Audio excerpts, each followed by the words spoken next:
El desarrollo de sistemas embebidos no solo es programar un microcontrolador, es un proceso que involucra muchas disciplinas: electrónica, firmware, calidad, normativas y pruebas. Y todas deben alinearse para que el producto funcione en la vida real. Por eso, hoy vamos a recorrer el paso a paso de ese ciclo de vida que podríamos desglosarlo en 7 fases clave: idea o definición, requisitos, diseño, que sería el hardware y el firmware, el prototipo, la validación, la producción y la mejora continua. ¿Listo? Estás en De la Idea al Producto, el canal donde convertimos ideas en tecnología real, diseño electrónico, firmware, pruebas y todo lo que necesitas para crear productos funcionales en la vida real. Imagina, diseña y mejora. Idea y definición del problema. Bueno, pues todo comienza con una idea, pero no cualquier idea. En esta fase se define el propósito del sistema. Buscamos entender con claridad qué problema queremos resolver, para quién es y en qué contexto. Por ejemplo, ¿es un dispositivo médico, industrial, educativo? ¿Va a estar expuesto al calor, al agua, a las interferencias? ¿Qué tan crítico es que falle? Mientras más claras sean estas respuestas, más sólido será el resto del proceso. Y aquí puedes usar una herramienta llamada QFD o despliegue de la función de calidad. El QFD es una herramienta muy poderosa para traducir las necesidades del cliente en características técnicas.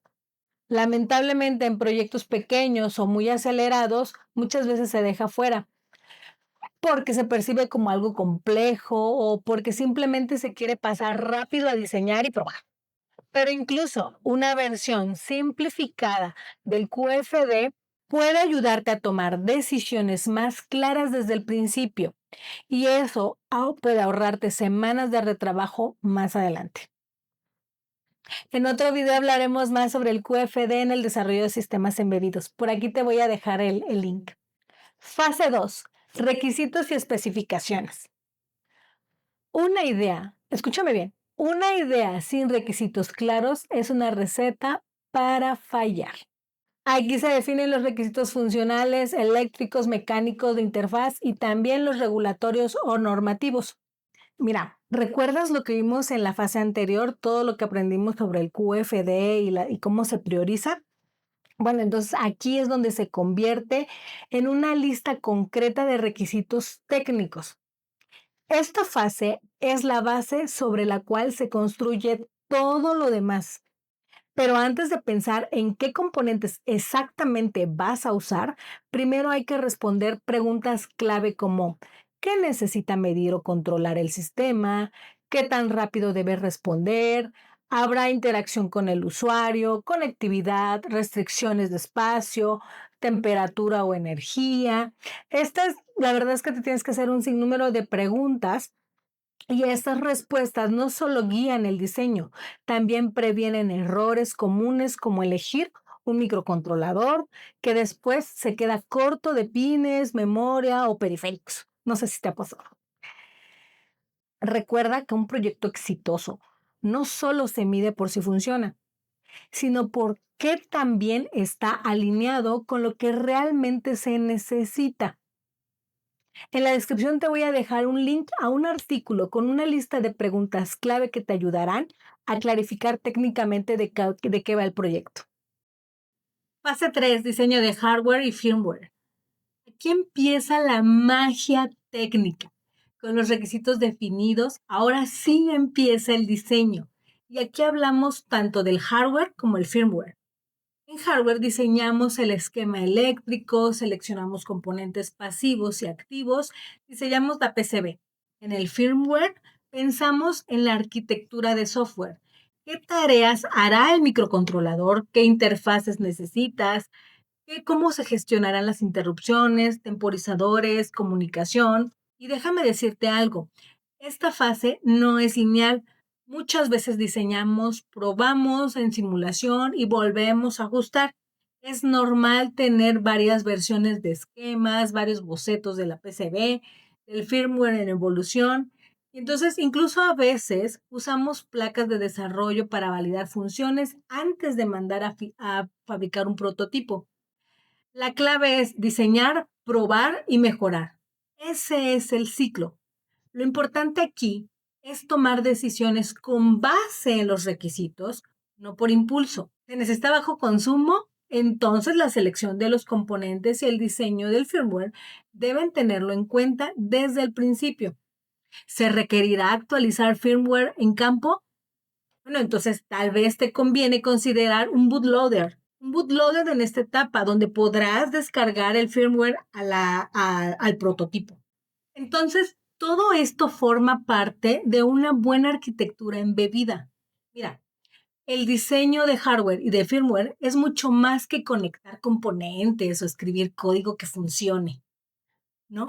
Realmente es una disciplina que involucra arquitectura, análisis, toma de decisiones y validación constante. Y aquí vamos a dar solamente un vistazo general, pero es importante dejar claro que esta fase no es sencilla ni rápida. En el diseño de una PCB, por ejemplo, hay que considerar desde el ruteo de señales críticas, el manejo del retorno de tierra, las separaciones de las zonas analógicas de las digitales y hasta aspectos de manufactura y testeo. Son esos pequeños detalles los que muchas veces marcan la diferencia entre un prototipo funcional y un producto confiable. Prototipado y pruebas funcionales. Una vez que tienes el diseño del hardware y del firmware, llega el momento de convertirlo en algo real. En esta fase fabricas la primera versión del prototipo. A veces es una placa diseñada por ti, otras veces es una combinación de placas de desarrollo con sensores o módulos adicionales. Lo importante aquí no es que sea bonito ni final, sino que te permita ver cómo se comporta el sistema en el mundo real. El prototipo te ayuda a detectar errores que en papel no se ven. Ruidos eléctricos, interferencias, latencias inesperadas, incluso el diseño del footprint de algún componente o simplemente errores de lógica que pasaste por alto. También es la primera vez que se integran todas las partes. Tienes un hardware, tienes un firmware, tienes una carcasa, tienes unos arneses, incluso la interacción del usuario. Y muchas veces aquí es donde todo cambia, porque la realidad no perdona. Lo que parecía una buena idea, tal vez ahora necesita ajustarse. Recuerda, esta etapa es clave para detectar errores a tiempo. Validación, pruebas de calidad y certificación. Una vez que tienes un prototipo funcional, no basta con que parezca que funciona. En esta fase se somete a pruebas rigurosas para asegurar que el sistema cumple con lo que se espera. Se evalúa su comportamiento ante interferencias electromagnéticas, condiciones térmicas, seguridad eléctrica, confiabilidad, empaque y en general todo lo que podría fallar en un uso real. Aquí también se revisa el cumplimiento con normativas y estándares específicos según la industria. Y si algo falla, lo repito, y si algo falla, no es un fracaso, es una oportunidad. Detectar errores a tiempo aquí es una señal de que el proceso funciona, porque validar no solo es aprobar, es aprender, corregir y fortalecer el diseño. La validación técnica y normativa es lo que da confianza para avanzar a producción. Mira, yo tengo una regla personal. Y es que si no confiara en que mi mamá o algún ser querido lo use, o incluso yo que diga, sí, sí, sí, yo misma me voy a comprar uno, entonces no está listo. Diseñar con ese nivel de responsabilidad cambia completamente el enfoque. Bueno, aquí quiero abrir un pequeño paréntesis para hablarte un poquito más de cómo interactúan estas fases que acabamos de ver. En el desarrollo de los embebidos, las iteraciones entre diseño, prototipo y validación son clave para avanzar con confianza. Estas iteraciones suelen dividirse en 3 etapas principales. Llamémosla la primera iteración alfa, donde el objetivo principal es evaluar la viabilidad del concepto y la arquitectura general del sistema. En esta etapa se realizan pruebas iniciales con placas de desarrollo o simulaciones para validar las ideas clave. como la comunicación con sensores o la respuesta básica del firmware. Incluso en esta primera iteración podrías mandar a fabricar el primer prototipo, el primer PCB, que existen empresas que se dedican exclusivamente a fabricar prototipos de PCB, con el que podrías validar las interconexiones de todo el sistema, dimensiones físicas, el footprint de los componentes, y aquí es donde se busca decidir si el proyecto es viable o si requiere ajustes importantes. La segunda etapa es la que llamaremos beta, que sería una confirmación del diseño. En esta etapa se construye un prototipo funcional cercano al final. Esto incluye el diseño de una PCB preliminar y se desarrolla firmware más avanzado. Se realizan pruebas exhaustivas de funcionamiento, de consumo energético, de comunicación y estabilidad para identificar y corregir errores en hardware y firmware, confiabilidad y compatibilidad electromagnética de preconformidad. El resultado esperado es un prototipo robusto que cumpla con los requisitos técnicos y funcionales. Finalmente nos vamos a la parte de preproducción o la validación final. Esta iteración prepara el producto para su fabricación y certificación. Aquí se usa un prototipo con componentes definitivos y el diseño final del PCB. Se llevan a cabo pruebas de funcionamiento normativo como MC, confiabilidad, empaque, seguridad, además de validar la manufacturabilidad y pruebas con herramientas y proveedores finales. El objetivo es tener un producto listo para producción en serie y aprobación regulatoria. Cada una de estas iteraciones permite aprender, ajustar y mejorar, acercándonos paso a paso a un producto confiable y exitoso.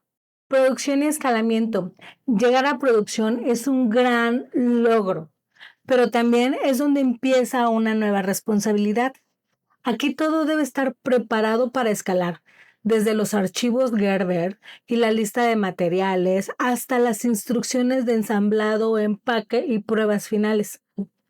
Un buen diseño no solo debe funcionar, sino que debe poder fabricarse de forma repetible, eficiente y con calidad.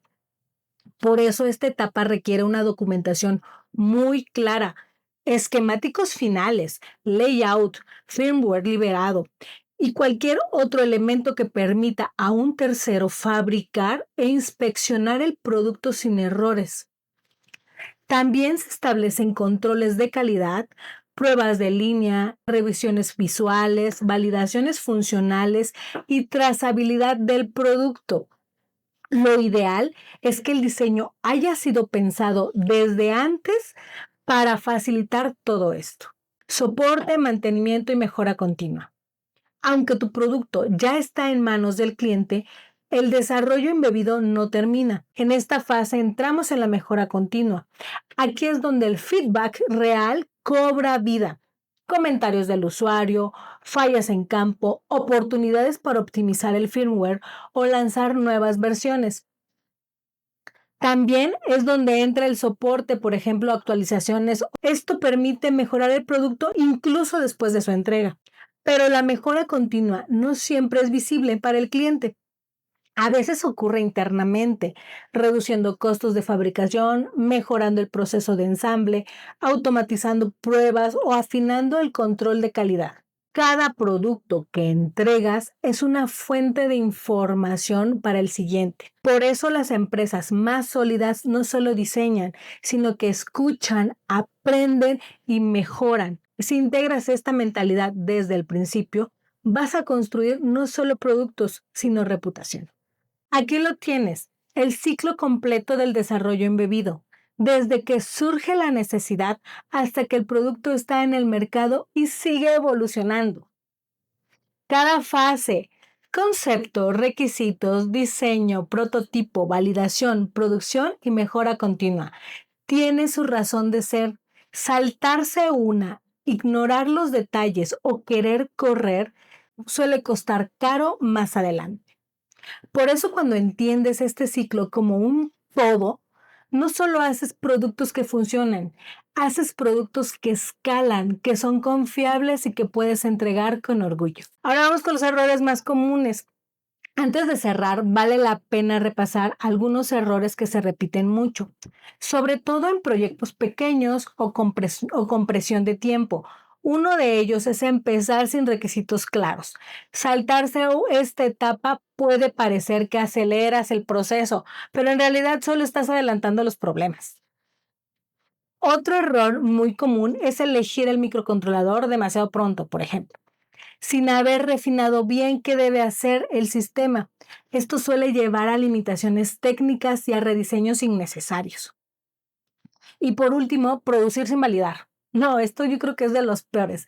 Si no pruebas lo suficiente antes de mandar a fabricar, cualquier error, por pequeño que sea, puede convertirse en una pérdida costosa. Todos estos errores se pueden evitar si entiendes el ciclo completo y respetas cada fase. Así conviertes una buena idea en un producto sólido. Si llegaste hasta aquí, gracias por acompañarme. Espero que este recorrido por el ciclo de vida del diseño embebido te haya sido de claridad y sobre todo con esto tengas ganas de estructurar mejor tus proyectos. En este canal vas a encontrar más contenido sobre diseño, sistemas embebidos, buenas prácticas y herramientas para llevar tus ideas al siguiente nivel. Así que si te interesa seguir aprendiendo, déjame un comentario, suscríbete y activa la campanita para que no te pierdas lo que viene. Recuerda, imagina, diseña y mejora. Nos vemos en el siguiente video.